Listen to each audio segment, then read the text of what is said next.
Well, I mean, there are some people that can pull it off. Actually, my brother is kind of one of those people, which is both humiliating and I'm proud of him at the same time.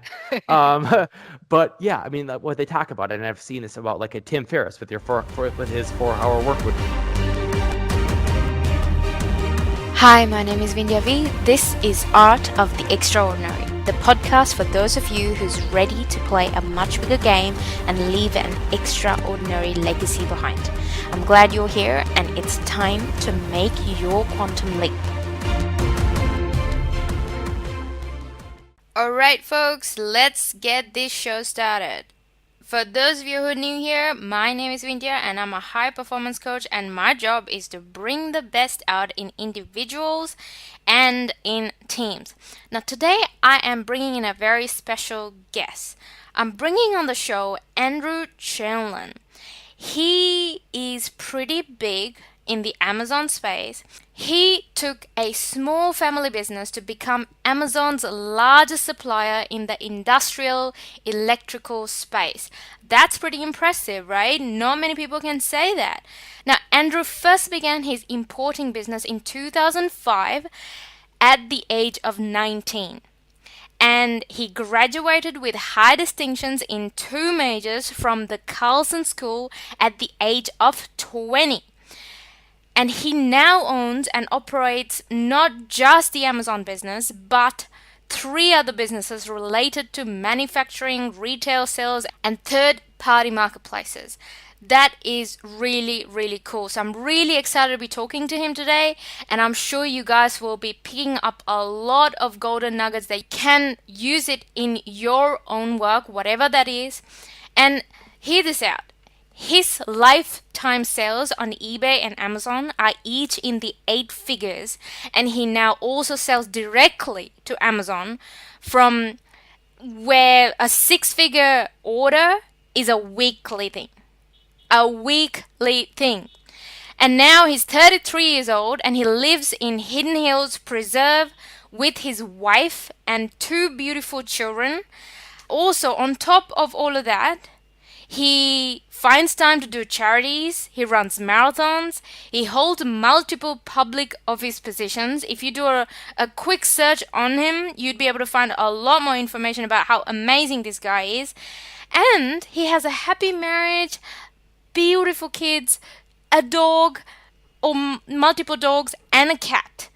So that is a pretty amazing profile. So I'm really excited to be speaking with him. I hope you guys are excited to hear from him as well. So let's see the amazing insights that you are going to have from today's episode.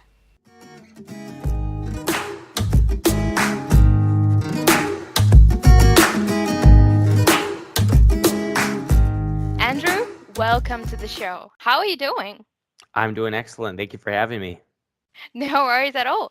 Now, for those of our listeners who don't know about you, can you please tell us a little bit about your journey, what you've been doing, and what are you up to these days? Sure. My name is Andrew Tjernlund. I'm in the United States, in Minneapolis, Minnesota. And my main business right now is we are the largest supplier directly to Amazon. I operate a business that sells over 500,000 different products directly to Amazon. And we've been doing that for a number of years. We continue to grow and grow in different directions. We're expanding in a bunch of different avenues to try to service the growing behemoth that is Amazon. I started out years ago selling online. I started my first business, I was probably 19 years old, and started selling online and actually to schools, and that grew and grew through multiple different things into where we are now, where we sell anything from to from coffee beans to industrial refrigerators and everything in between. So that's kind of where we're at right now, and yeah, I'm enjoying a lot of it, and looking to continue to grow and find new opportunities. Nice. Thank you so much for sharing that. Now, what is interesting is that you started this when you were 19 years old. How did you get into it? Like, did you just drop into it, or did you feel passionate about doing something online? So, I was in school at the Carlson School of Management at the University of Minnesota, and I was a marketing and entrepreneurial studies major. And so I took some classes that were, specifically about starting businesses and things like that. And they're very um, strategic and cerebral. It's not the form and function of what to do, what paperwork to fill out, but very, very much about, how do you become an entrepreneur. And I got some very good advice from a professor that said what everybody should do in the class, if they're serious, is just go out today and incorporate a business because the ideas will come. Everybody has ideas, right? But what ends up happening is people decide that, well, I can't do this or I can't do that. People are very negative. But once you're already going to be doing the tax work. You're already going to be doing the paperwork. You have everything else to move the thing forward structurally, and all you need is to execute an idea. Then you get rid of that excuse, and that's basically what I did. I mean, that's exactly what I did. And so when I decided to, I used to run a lot. And so when I started this, my first product was a heart rate monitor watch. And when I decided to find inexpensive sources and buy and resell that and basically, trade upon that idea, I didn't have any excuse to stop me. And so by doing that, and removing those very, very common hurdles that stop the enthusiasm and ideas behind something like that, I just had no reason to stop. And so I moved it forward and I started importing heart rate monitor watches, selling them online, selling them to institutions, and it just kind of grew from there. Nice. Well, I think you bring up a very important point, which is about execution. And as you say, like a lot of people have a lot of great ideas, but what it ends up coming to is the execution, because a lot of people don't end up doing it. And I'm pretty sure you find this even in the people that you coach or consult as well. Can you please speak to that? Absolutely. I am a little bit of a schemer, and I take that as a compliment, and I hear it a lot from my clients because when I consult or coach other businesses, whether they're Amazon or otherwise, I'm very good at figuring out angles, and that's less so about me, and I think more so about limitations that people put upon themselves or put upon their circumstances. And I don't mean that in a in the most intense sense, but what I really mean is people have a preconceived notion of how things are to work, say when they're running a business, and then, or whether it's a relationship or business, they have a preconceived notion of how that is supposed to work. And then when that is challenged, sometimes people don't know that there is a way beyond that, or that to look for that. So I actually try to train a lot of the people that I work with, sometimes about specific ways to get around those issues, but often about kind of ways to deal with that or to challenge their shortcomings or their issues so that they can um, you know take those things and turn them into opportunities or leverage those things. I guess one of the most common things quickly that people run into is it's very, very hard to start, say, certain businesses or certain activities. But what they don't realize is once they actually get past that and they're able to execute on that, that becomes a help. That is a moat that eliminates competition. And so in the most broad sense, a lot of these things that people think are negatives can easily be turned into positives with a little bit of work. And all of a sudden, once you're on the other side of the of the situation, it's something that you no longer resent, but you actually respect and protect. Mm, absolutely. That's so profound in the sense that this is actually one of the things that I have to keep on telling my clients as well, which is sometimes like a lot of people would think, oh, I've got something missing in my skills, or I need a better strategy, or I need a different plan, or something like that. But what I've found is that in a lot of the cases, they're not really stuck in a skill, but they're more stuck in their way of thinking, and that itself is not moving them forward. So they might try to acquire more courses, more certifications, and all of that, but that's actually not what is blocking them. Absolutely. No, if you think of it from a strategic level, and you're absolutely right, a lot of these or a lot of the issues that we run into, or a lot of the shortcomings, you can accept those shortcomings, but what you need to do is accept those shortcomings, or those places of weakness, for lack of a better term, and then say, okay, so therefore, I need to play to my strengths, or how can I turn those things that I don't like and execute on those things that I do like. And so there's there's a lot of situations where, rather than letting those shortcomings stop you, what you need to do is switch the model. So I'm an INTJ. It's a personality thing. It's basically what every evil villain is in all the superhero movies. And and not that I consider myself evil, but what they are, they're masterminds. They think about all the different angles and they try to figure out some master plan to solve those things. Well, believe it or not, that can be very, very positive. And so if you accept your shortcomings and you're honest with yourself, but you have certain strengths, which everybody has, then what you need to do is you need to change your life, change your perspective, so that you can emphasize and execute on your strengths and eliminate your shortcomings. And as long as you're open and honest about that kind of perspective, the world is your oyster, because there's opportunities for every single kind of personality out there.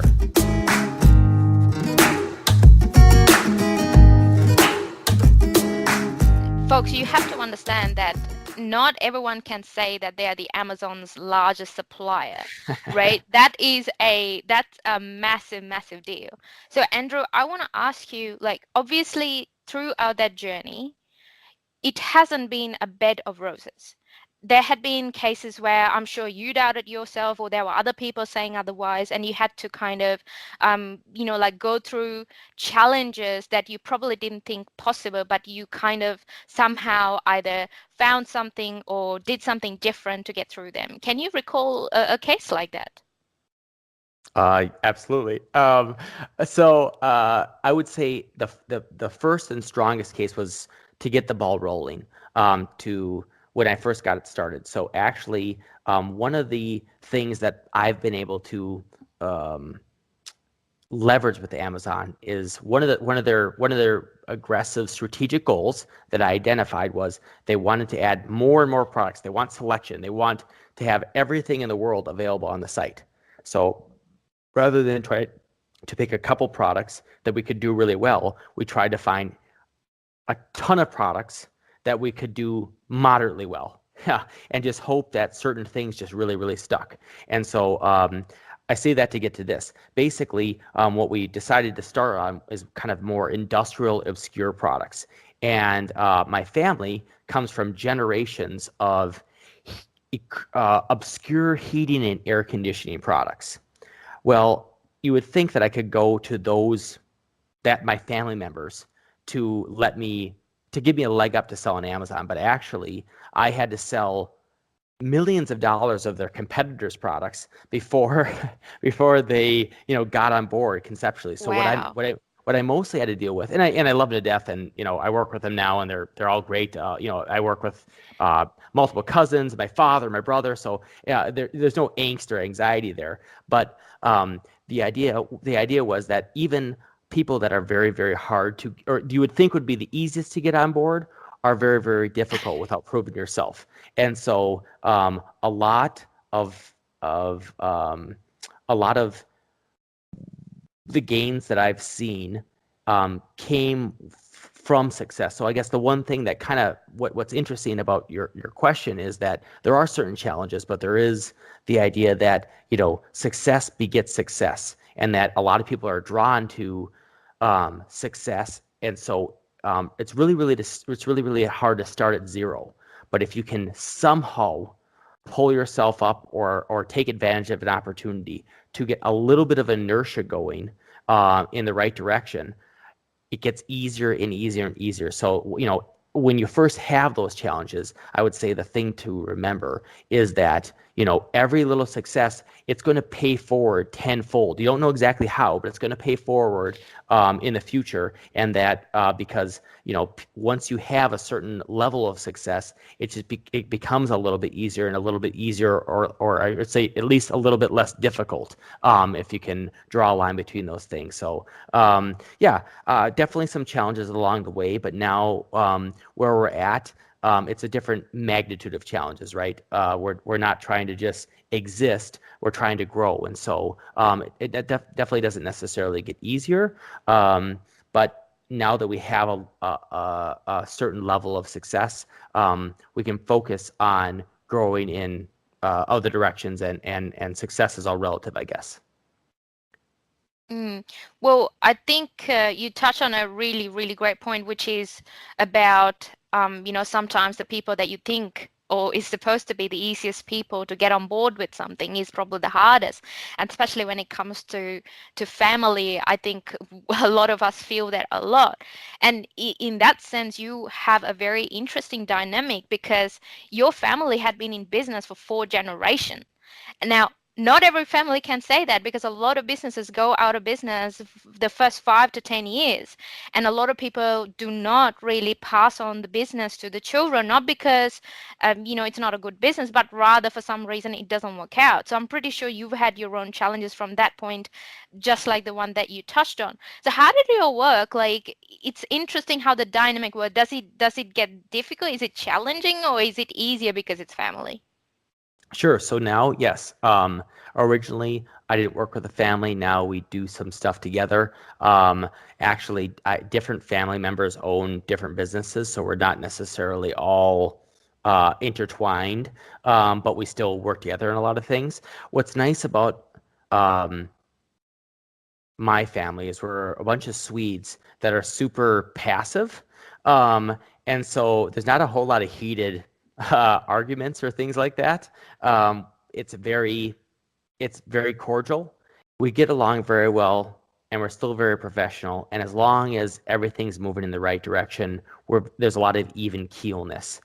We work together. When we do work on projects together, it is by unanimous decision, and everybody knows their role. And so I can't explain exactly why that is. I would say one lucky circumstance around my specific family is that my, let's see, my father and my uncle are 14 years apart.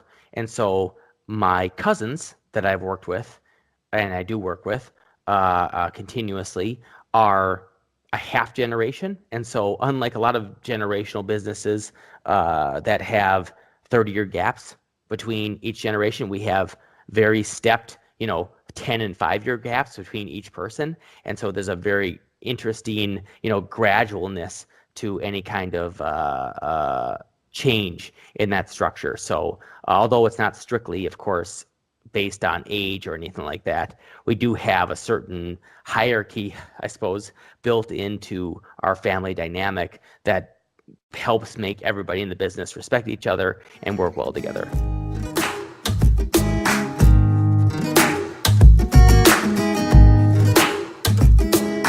When you were talking about, how you got your family business on board to be doing Amazon things and how you had to get around, the idea what Amazon is, and because it's such a new thing, of course, when you first started, and how you went around with it, that's so interesting because I know a lot of people kids whose parents are in business and trying to convince them of these new technologies and all these new things, but because they're not coming on board, it's just either the business is going to die or either it's just not going to be as successful because people are not evolving. And I'm pretty sure you see this with the people that you consult as well. Can you speak to a little bit more about how people are evolving or there is a resistance to do it and how that's impacting?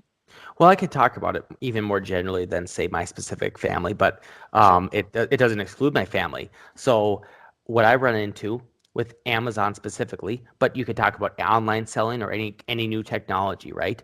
A lot of businesses, the decision makers are are 65 years old. They're on their way out. And the last thing they want to do right before they sell the business, pass it on to the employees or the next generation or whatever they're going to do, the last thing they want to do is break it. They've been working their whole life trying to create something or manage something that's been very, very difficult, even if it's been lucrative. And the last thing they want to do is change business models. And instead of selling to all their brick and mortar distributors, they want to, all of a sudden sell on Amazon or whatever the case may be, right? Change to a new technology. If you sell, ERP technology, it's that. If it's, change a marketing firm or even change, dentists that they've been going to for a long time. It doesn't matter what it is, right? Inertia is a very, very, very strong force. And so I think in particular, it's not really specific to this generation. So I don't mean to pick on that, but Mm. those who are the key decision makers, and often they are of a certain band of age, there's no good reason for them to change because they're not incentivized to try to make this work 40 years from now, 30 years from now, even though that's the case. And so it's really about making a very compelling case. And this kind of circles back to what I was referring to and we talked about earlier with changing, being flexible with your strengths and weaknesses. It doesn't have to be necessarily even with you as a person. It could be with your business. And so if you say, hey, how do I make this attractive? How do I make some kind of partnership with these companies or some kind of relationship with them attractive? Well, if you're dealing with these kind of decision makers, you have to make it an all reward, no risk situation. And I know that sounds silly or very, very difficult, and often it is. But the point is, you have to know who you're dealing with and then, rewrite your world to fit with what that looks like. And it's not impossible, but you just have to make sure you have to know your audience and then change how you act to reach them. And as long as you're thinking at a strategic level, it's not that hard, but you really have to step back and get out of the tactical area and get off of what you prefer to do and think about what you can do and do that kind of thing. I guess this goes to any kind of partnership or any kind of relationship that, rather than thinking, okay, this is how I do things and this is how I want to do things and I'm not going to budge, rather than thinking that. So you're saying that, be creative with it and think about what's in it for the other person. I guess this goes across the board. Exactly. It's all about aligning your interests with their interests, right? And so, a simple situation. You could, so specific to Amazon and buying, reselling products from another company. Now, a lot of places, when they sign a company or they work with a company to sell their stuff on Amazon, they take a flat fee or a monthly fee, and then they will help launch their products on Amazon. They'll do the pictures, the listings, they'll do all the technical stuff to just like an agent to get that marketplace going. The way I do it, because I know the decision makers I'm dealing with, I become a customer of those people. I buy and resell their products. So rather than them paying me to list their products where I'm an expense, I become a customer where I'm paying them for the opportunity to buy and resell their stuff. I have no contracts, no obligations, nothing like that. As long as I keep doing my job and I keep sending them money, they're happy to work with me. And as a bonus or as a good customer, I help move their product and create good listings and have good pictures and run promotions and things like that. And so that's what I mean from or as a good example of changing how you present yourself to get to those people. Because when I talk to a 65-year-old person that's retired in 2 years that is looking to sell their company and I'm talking to them about Amazon, I don't come in and say, hey, I want to add $5,000 a month to your expenses and maybe sell some stuff. No, I come in and say, hey, I am ready with a check to buy $25,000 of merchandise. Are you willing to do that? Knowing that I'm going to sell on Amazon. And I can promise you, talk to any salesman, there's one preferred choice versus the other. Yeah, that is such a golden nugget. I'm sure my listeners would love that. Now, I want to switch gears a little bit and talk about a little bit about the setbacks that we face. Because in business, it is normal for you to have setbacks or what some people would call failures or lessons, right?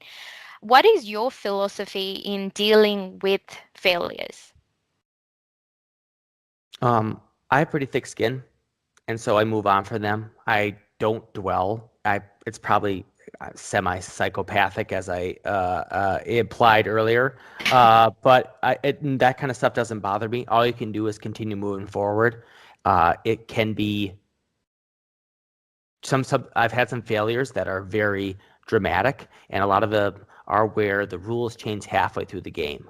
And so I guess for me, that is the most treacherous part of some business, where you have an agreement with people, or you know how things are going, and all of a sudden you're in chaos because the rules changed and you didn't expect them to change, because rules aren't supposed to change, dramatically or swiftly and things like that. And so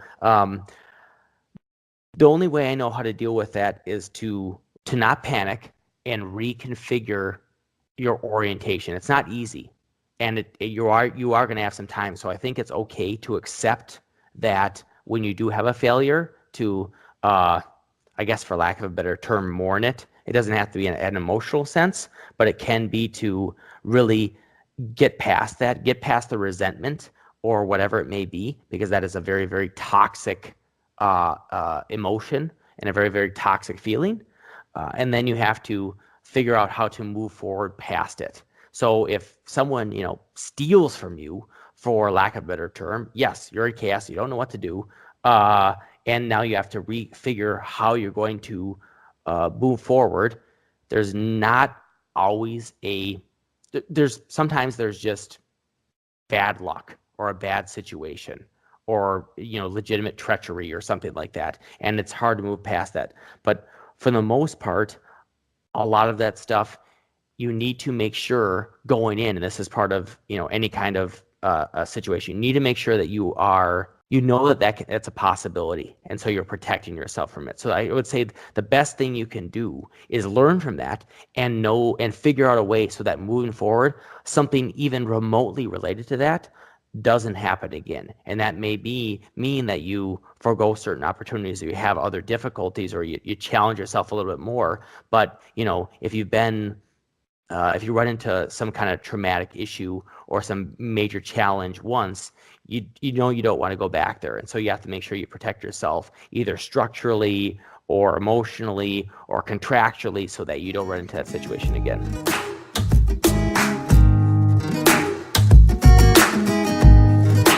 Well, I guess the economy and the business landscape has changed dramatically since you first started. How do you plan for the future? How do you plan for what's changing, and how do you kind of either strategize, or what kind of things do you do to make sure that you're positioned in a way that you still have an advantage? I stick with very, very basic business things. So I'm in the business principles. So I'm in the business of buying stuff and reselling it, which is like I'm a glorified middleman.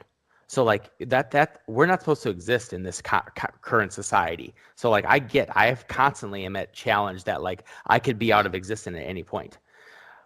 What I make sure I do is that I set myself up so that we are in the best possible position to begin with. So, for example, um, I'm a believer in the adage that bought right is half sold. I'll say that again. It's bought right is half sold, meaning that the best way to make sure that you can sell a product is to be able to compete on price. And the best way to compete on price and still make money is to buy it at a super, super, super good value.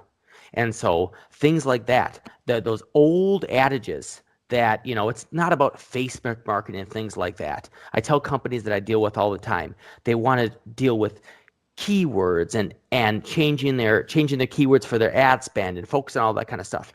In reality, in A/B testing different marketing ideas, whatever it may be, right? Some very, very surface level stuff. They're better at going back to the supplier and trying to weed out $2 out of their product and grind out through, better economies of scale or better operations to improve the cost of their product. So a lot of this stuff, I'm not a big believer in new school thought or new school strategies. I mean, sure, there's a place for them, and I don't mean to discount them as an old curmudgeon, but what I mean is there's still a place for things that have been true for, time immemorial. and buying at a good price, for example, in my industry is particularly important. You can apply that across a bunch of different things, but don't forget the lessons of the past that have been true for thousands of years. Those people weren't idiots all the way through. That leaves a good segue into something that I actually noted from the page that you have for consulting clients.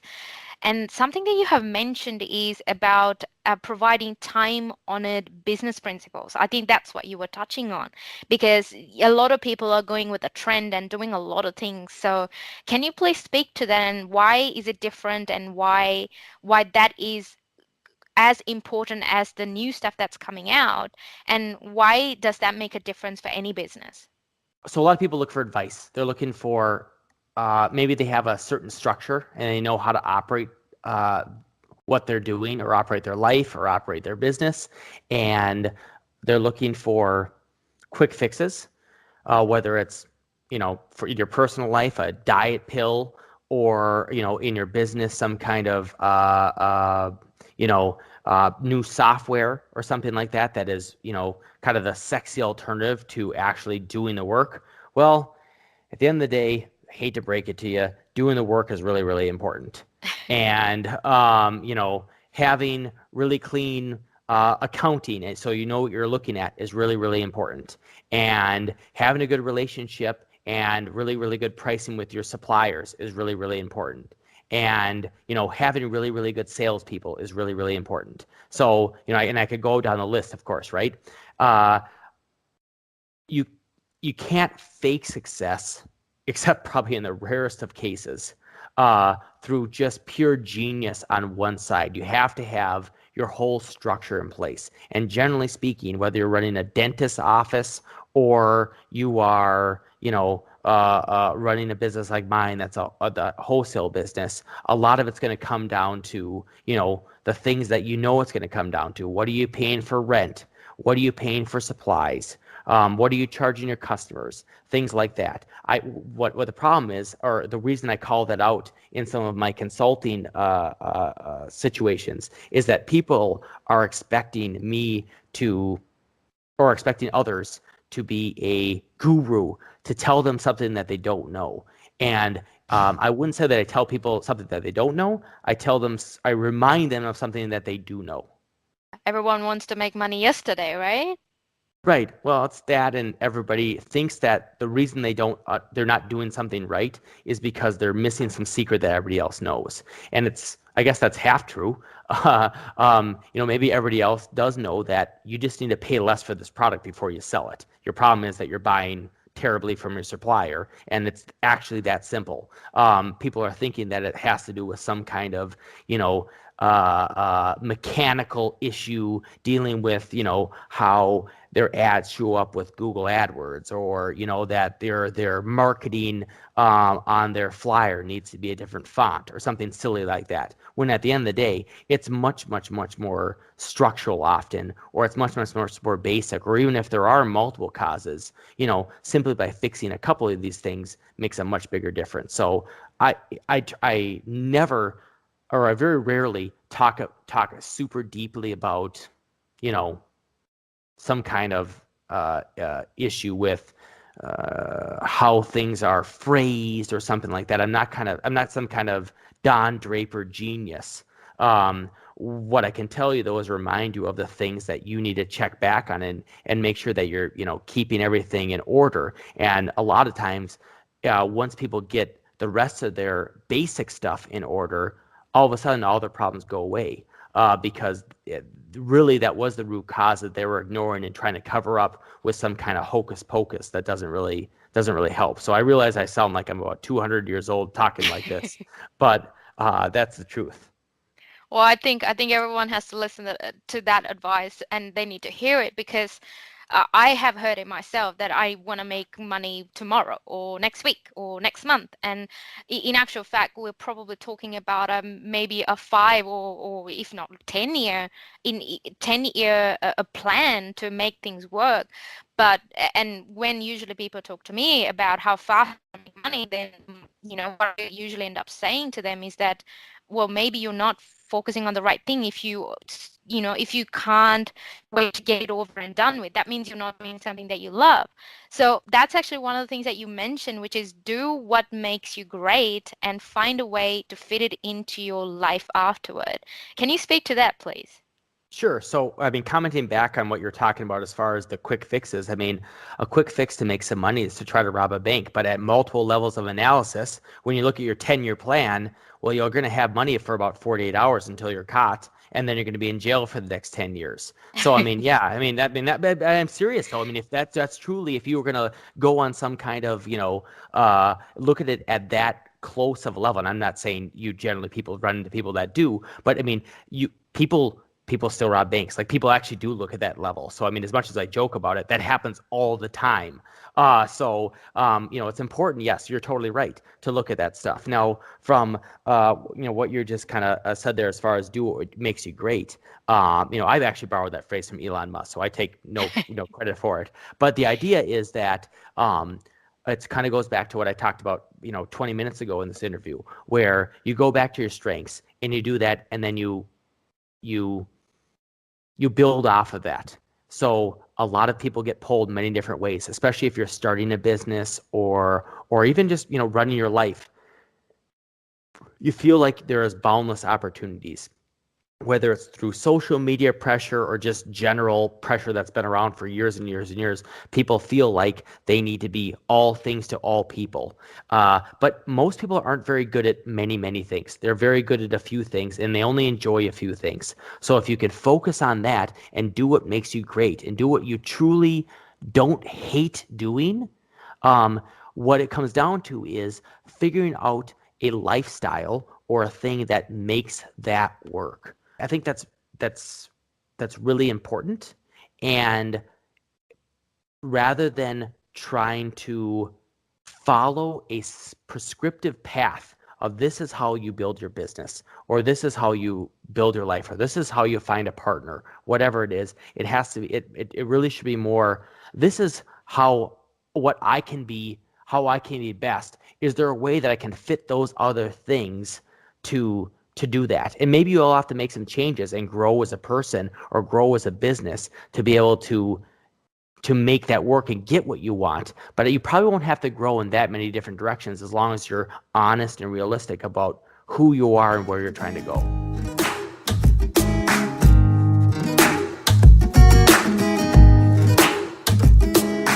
Especially early on in the business, as you touched on it, it's quite tricky because I want to be doing something that I just love, that I'm really good at, that are my strengths, but also I got to be doing all the other stuff that, has to be done for the business or whatever the creative thing that I'm doing. And it comes down to that whole chicken and the egg situation where I need money to hire like other people as a team to do my other stuff, but for in order for me to make money, I still got to do this. So how does somebody just work it out? Like, how would you advise about, going around working to your strengths and, taking care of the rest as they come? So there are literally millions of other people that are willing to do some of the work for you. I mean, for pay, of course, but they're literally. So I think what is important is that if you really, really like, say you really, really like interviewing people, and that's something that you're really, really good at, what you need to do is you need to do that a ton and then do everything else. So I think one of the issues is people think that they can when they have someone else do their accounting or have someone else do their customer service or whatever they're doing, that means they don't have to do anything else. No. What that's doing is freeing up you from doing accounting so you can do interviewing, freeing you up from customer service so you can do interviewing. And so I guess, it sounds like I'm picking on you, but just say, it's top of the mind, of course. But the idea is that you need to keep doing what you are great at over and over and over again, and you still might have to do a lot of it. I mean, if you want to be really successful, you're going to have to put in the hours, but it may make sense to put in the hours at the things you're good at rather than put in in the hours at the things you're bad at. So if I'm really bad at building websites, there are lots of people that can build websites. What that means is if I want to have a really, really, really good website, I have to work even harder at doing what I'm good at and do longer and do many, many hours of what I'm good at. So I guess it's not a trade-off that you can, or it's not, it wouldn't be true. I wouldn't say it's true that you can unload things and then go kick your feet up at the beach. Some people can do that and they run into opportunities that are really, really good and they can pull that off. And that's kind of glorified. But in reality, oftentimes you need to do that. So I can think of a quick example. The orthodontist that's nearby me. I mean, what he has, maybe this is more common than I realize, is he has chairs. He has like 15 chairs in a circle. And literally what he does all day, every day, for 12 hours a day, is go around that circle. All the other staff is in charge of putting those his customers, his clients, into those chairs so that he can go from one to the next to the next. And people basically wait. The clients wait with their mouth open, 7 chairs down, for him to come down, do his check, and he moves on. What he is good at is, fixing braces or whatever an orthodontist does. And that's what he does. He does nothing else. And he goes around in a circle and he does that. It's not pretty. It's not sexy. It's not very, very fun, probably. But that is what he's good at. And, he's got a full-size basketball court in his house. So, he's got something figured out. What? You're saying that I can't work 4 hours and then, just go to the beach the rest of the Well, I mean, there are some people that can pull that off. Actually, my brother is kind of one of those people, which is both humiliating and I'm proud of him at the same time. Um, but yeah, I mean, what they talk about, and I've seen this about like a Tim Ferriss with with his 4 hour work week with your referencing. The guy works 80 hours a week. I mean, he's one of the hardest people all the time. So it's just the biggest crock ever. I mean, it's nice as a concept, but like he's got a podcast and books and all this other stuff. He doesn't just he can't type 500 words a minute. So it's kind of a joke, some of those things. But the idea is that, what that's really about, kind of just closing the loop on that quickly, is that it's about using your time wisely, exactly what I'm talking about. So don't waste your time doing things that you're bad at because you're bad at. And although it's cheaper, you think you think your time is free sometimes, and in reality, your time is never free. And so you either want a work-life balance, which most reasonable people have, or if you're a little bit of a psychopath like me, you don't worry about work-life balance, and you just like to work because that's what you like to do. And then you just need to do what you're really, really good at and not do the other things. So it's just important to be honest with yourself. And I think I've been said that about 7 times here, but it's important to be honest with yourself and take a step back and figure out what you should be doing, and then figure out ways where you can continue just doing that or doing that to the most that you reasonably can. I just want to quickly touch on the work-life balance thing, because as opposed to when you first started, now you hold a couple of public office roles and you run marathons and you do charities and you've got a beautiful family with 2 kids as well. How has your approach to business changed since you've started? I am less aggressive for sure. I mean, there's nothing that like having kids that kind of tempers you when some of that kind of stuff. And maybe I'm getting older. I do try to make sure that I'm around. I try to put in the time and focus when I can. But I'm pretty good at, like hitting the buzzer and then moving on to the next thing. I do think work-life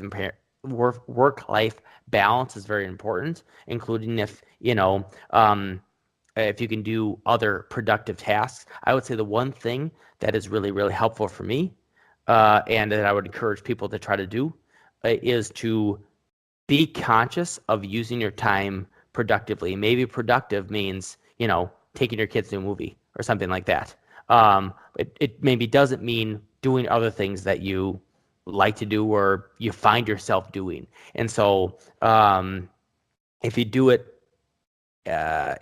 right and you think about it at a higher order level, there are lots of things that you can do that are not work, that are productive because they, maybe they help your family life, or they help your community, they help your spirit, for lack of a better term, whatever it is. But, continue to try and do that. There's plenty of room for recreation in a life to, make sure that you're just not a dull boy like Jack, but just make sure that you're conscious of that and that you're balancing all those different things.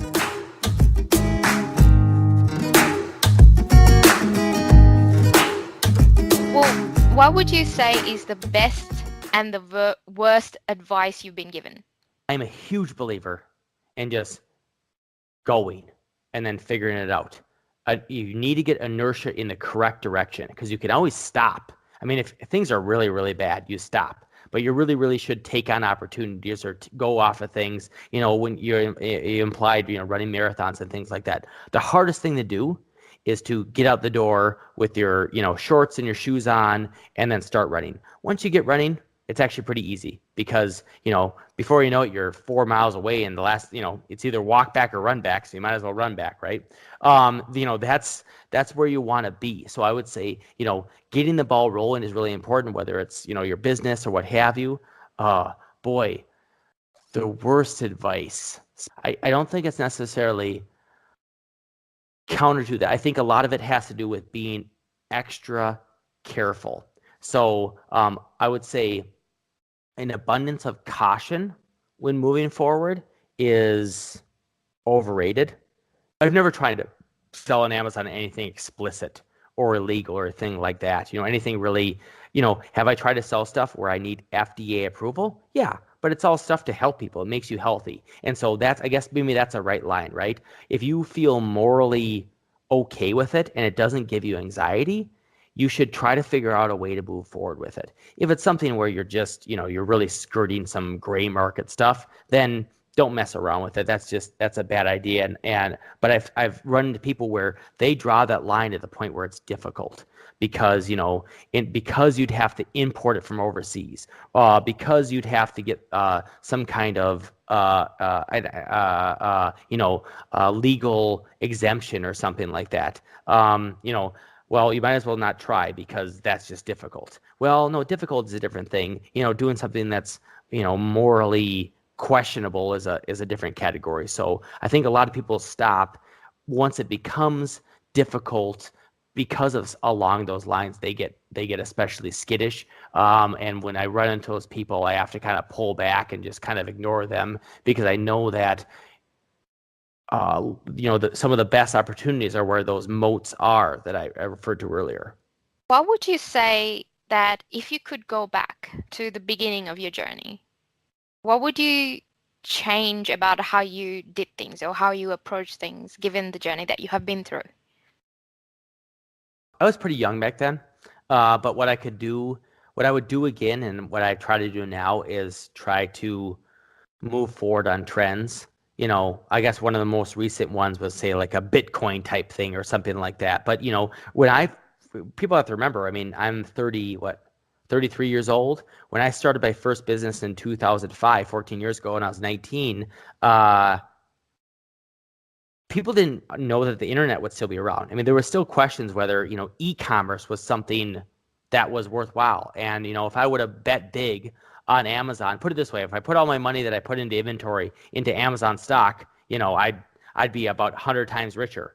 So, it's one of those things where, when you know that you're right, go ahead and move forward with it.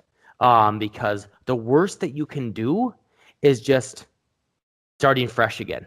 You're very rarely are you in a situation where you're actually much, much deeper. And so I would say for a lot of people, especially in business or what have you, or people who are thinking about taking the plunge and maybe leaving their full-time job, or trying a new venture, or trying to do something along the side, or running for political office, or whatever you are, go ahead and do it. The most likely worst case scenario is that you tried something and it didn't work out. Big deal. That happens all the time. So, don't be scared of that kind of situation, because that's not even failure. That's just experience. It's that, and that's something that can be very, very useful later on. So I wish I would have had that kind of oh, I wish I wouldn't have been so skittish and scared and thinking that every decision I made was going to alter my life. In reality, I could have tried many, many, many different things and not done great at a bunch of them, but I would have come out have an experience of what not to do in a bunch of oddball situations that I probably could have, coordinated into something that created some kind of higher learning that I could have turned into something great. And so a lot of people try something, and if they get good experience and they give an honest effort, if they don't fail because of lack of effort, they fail just because of circumstances or lack of experience, and they learn from it, they can come out a lot better and do better the next time. And so I think that's something that I wish I would have understood at a deeper level, many, many years ago. Yeah, because I think a lot of us take a long time to understand that you just come out of whatever the experience that you go through, whether it was successful or not, that you come out a much stronger person, much mature person with all sorts of different perspectives and angles to look at the world that will make you successful. I guess we take a long time normally to understand that.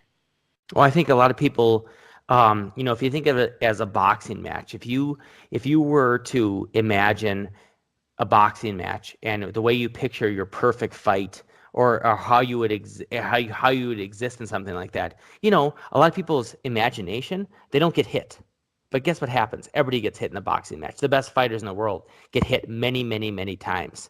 And you're wrong to think that because it wasn't a one punch knockout that you're not the champion.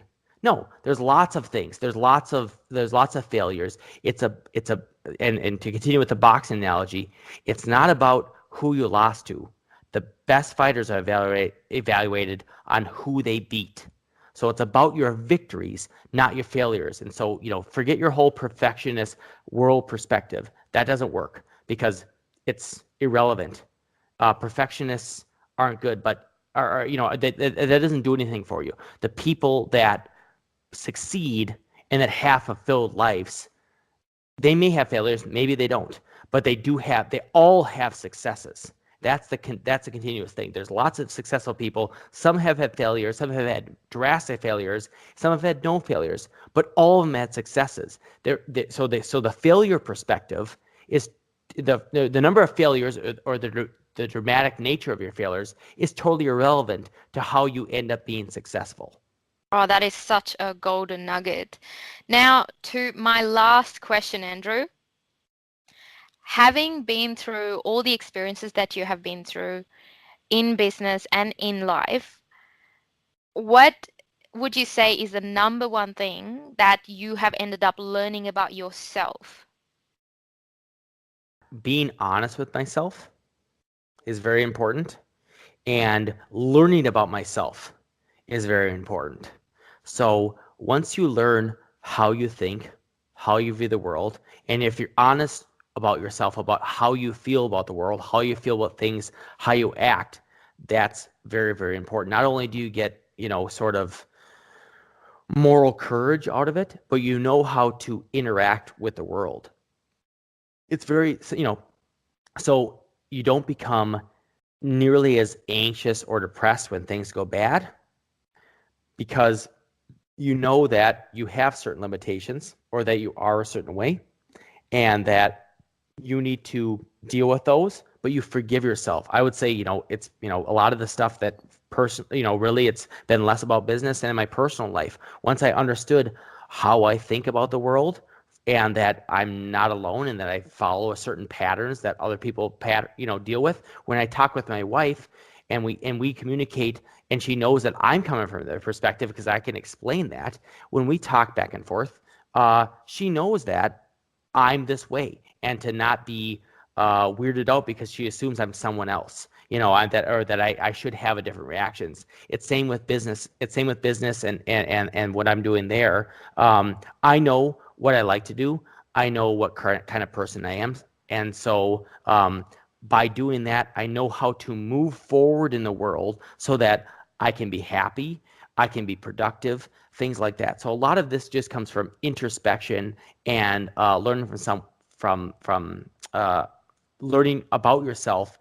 Often, I'll add, kind of editorializing that it takes an outside party, maybe some outside tests, maybe, a bunch of different things to help identify that, because there's nothing that shines a light on you than someone else who can be very, very honest and guide you through that, because it's really hard to hold a mirror to yourself. But if someone can be honest and point out to you the things that what you're like or what you're doing, it becomes a lot more apparent. Really quickly, people have assumptions about themselves. When those assumptions are challenged because the other person says, no, you are like this, even though you think you perceive yourself as this, you are like this, it all of a sudden, if you're honest, you take a step back and go, what if I was wrong? And what if I am like this? Then what does all that mean? And for me, that's been a very, very powerful thing.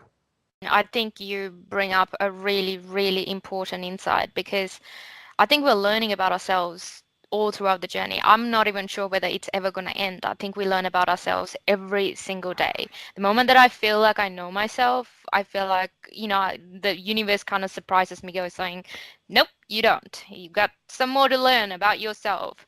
And you bring out a really great point, because I've found that quite often all the things that we want to get to, whether it's building a business or having a great relationship or whatever that is, quite often the reason why we don't have what we want is because of the way that we're being. It's because, as you say, that we are lying to yourself about something that we are or we are not. And the moment that we realize that, even the realization itself would kind of help us break through. But obviously, you have to go through your own journey to get to that point. Absolutely. No, I couldn't agree more. And it's difficult. It's a lot of work. That's where honesty is really important. But again, having an opportunity, or taking the opportunity, whatever form it takes, to go through those kind of exercises. And I'm not sure even how I've done it. I've done it through a variety of different experiences. Whatever form that takes, it's exceedingly helpful, because all of a sudden you can think not at a tactical or tactical level. You can think at a strategic level and understand why you're acting this way or why you feel this way, and then solve that at the root rather than dealing with it over and over. I mean, that's, it's the same kind of reason where people turn to, chemicals to alter where they are, or they go into, situations that are not strong for them, they fail over and over again professionally. There could be many different reasons, but sometimes it is not understanding the root cause of what's driving those things. And so understanding things at that level is exceedingly important, and all of a sudden can be very enlightening.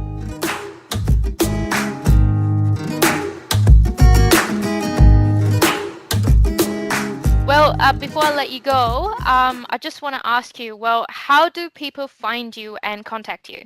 So I'm on Twitter at Amazon Andrew, but more professionally, our website, tjernlundservices.com, is where we provide a lot of the Amazon services that we do. If you Google Andrew Tjernlund, you can find my consulting situation. And Tjernlund is spelled T as in Tom, J as in Joseph, ERNLUND. If you find I'm one of the few Andrew Tjernlunds out there with my weird spelling name. So if you find me, you're probably good to go. But all those different things, depending on what you're looking for, I'm more than happy to be helpful in any way I can be. Yeah, I will make sure that I put all those links in the show notes as well, so you guys can go and check it out, and also just, go and speak to Andrew and, learn about how to build an amazing business. Thank you so much for being a part of the podcast, Andrew. I loved having this conversation. I think our listeners would have taken a lot of golden nuggets from it. All right, well, thank you very much. It's been a pleasure. Folks, there it is. That is today's episode. I hope you guys had lots of fun and got lots of insights, lots of things that you can share with your friends, family, colleagues, or lots of things that you can implement into your business or your career or whatever you are doing from whatever the part of the world that you're from. And And make sure that you subscribe and also go and check out the show notes, because I'll be putting all the resources about Andrew and everything that he shared, so then you can use that knowledge to the best. And if you haven't subscribed yet, please don't forget to subscribe and make sure that you share the show with everyone that you know. Let me know if you have anything that you want to share with me as feedback or any ideas, anyone you'd like to see on the show. Let me know, and I will try to get all of those amazing people on the show to my best. And I will see you next time.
Thank you very much, and best of luck to you.